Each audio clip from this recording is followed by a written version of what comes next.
நாம் நினைப்பது போல இந்த நட்சத்திரம் காலையில தான் வரும், மாலையில் தான் வரும், இரவு பொழுதில் தான் வரும், நடுநிசியில் கூட வரும். அதான் ரொம்ப கவனிக்கணும் ஐயா. நடுராத்திரி நடுராத்திரியில கூட வரும்.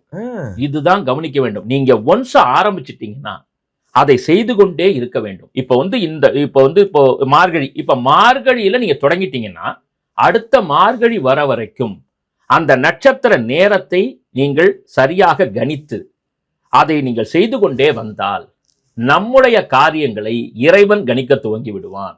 நமக்கு அதை எதை தரணும், ஆரம்பத்தையே சொல்லிட்டேன், ஒரே ஒரு இலக்கு. நீங்க ஒண்ணுமே பண்ண வேணாம் சார்.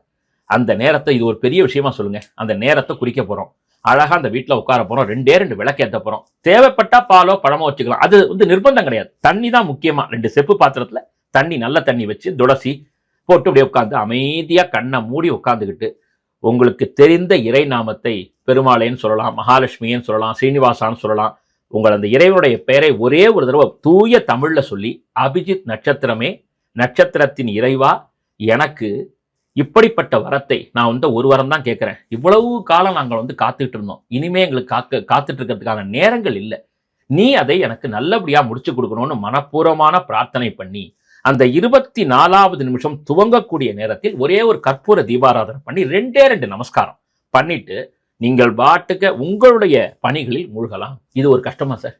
இல்ல, இது எவ்வளவு அழகா நம்ம வீட்டுல பண்ணலாம். ஏதோ பெரிய மந்திரம் கிடையாது, எதுவும் கிடையாது, எளிமையா பண்ணலாம். இத இன்னொன்னு விசேஷமா சொல்றாங்க, இந்த அபிஜித் நட்சத்திரத்திற்குரிய தேவதை என்று பார்க்கும் பொழுது பிரம்மா என்று சொல்லப்பட்டிருக்கிறது. இந்த பிரம்மா தான் சிருஷ்டிகர்த்தா, நம்ம தலையில எழுதுறாரே எழுத்து, அதற்கு காரணகர்த்தாவான பிரம்மா இதற்கு தேவதையாக சொல்லப்பட்டிருக்கிறது.